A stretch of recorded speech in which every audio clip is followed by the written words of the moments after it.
What's going on, YouTube? Thanks for tuning in.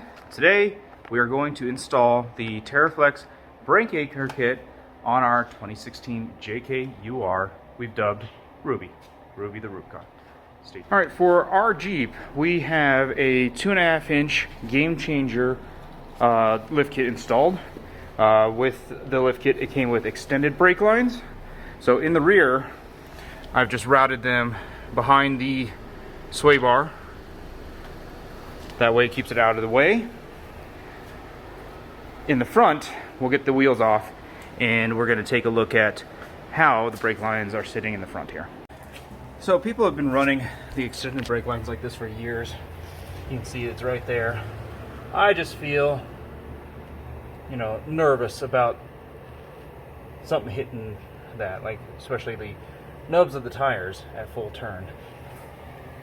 The other side is kind of similar to this. I've checked the clearances. I've been driving around for a few weeks and I haven't had any issues, but as you can see right there especially, that's really close. So I've tried turning the brake line to try and put a twist in it and I can't quite get it right. So we are going to anchor this on the lower shock mount right back there using this brake anchor kit, and we'll keep these lines away from tires. So inside this Teraflex box are a couple of these brake anchors. Now, I have the metal cloak lift, which does change the positioning of the shock by rotating it outwards 90 degrees. Your factory one is going to be bolted in to this position. So basically, this brake anchor kit would just go right here for the factory shock. I can't necessarily put it here because this is turned the wrong way. So what I'm going to do is I'm actually going to put it on the back side right here, and I'm actually going to have the brake lines be held back by this, and we should be clear of any issues. So let's go ahead and work on getting this installed here. So this is a 19mm on the front and the back. So we are going to put our 19mm wrench, 19mm impact, and we'll zip this off. Now we don't need to necessarily take the whole bolt out. We just have this off so we can install the Teraflex brake anchor. So the brake anchor is in.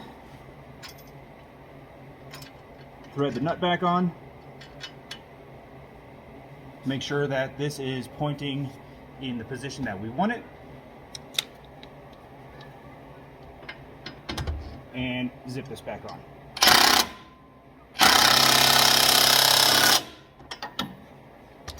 Just like that, it's installed. So here's the anchor. Here's our ABS line and then our brake line. And if you can see, small notch, big notch. So we're going to put our ABS line in first and then our brake line.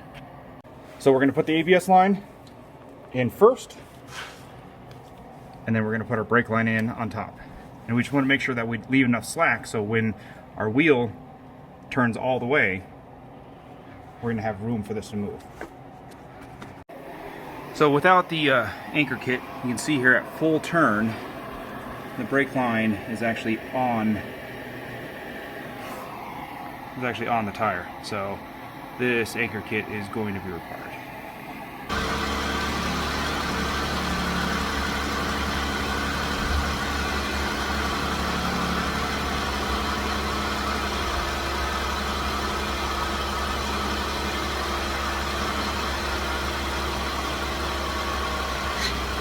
So after I double check clearances, I put the real zip ties on. I will cut off my temporary one and put the last zip tie in the middle there. And we got our clearances set on this side. And I'll do the same on the other side. So now that the brake anchor kit is in, you can see it's holding off the wheel. It's not super far away. I mean, that's still really close.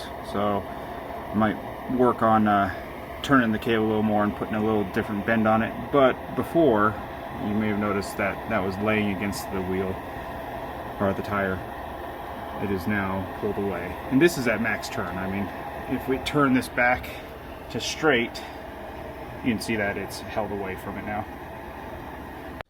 So I got ready to do some editing and just realized I didn't even have an outro for that video. But I did get all the, adjustments done. I pulled some of the slack, some more slack out of the brake lines there, and had the brake line anchor kind of have sort of a spring-loaded tension, so it normally sits straight. At full turn, it's gonna tilt over a little bit, but then the other way, it's gonna pull the slack out. So I got about an inch of clearance between the brake line and the wheel now, and that's at full turn, so that's gonna be plenty.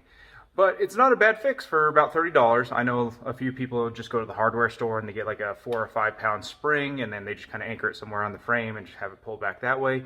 Several different options, but this one seems like a really sturdy option to keep the brake lines off your wheels and off your tires.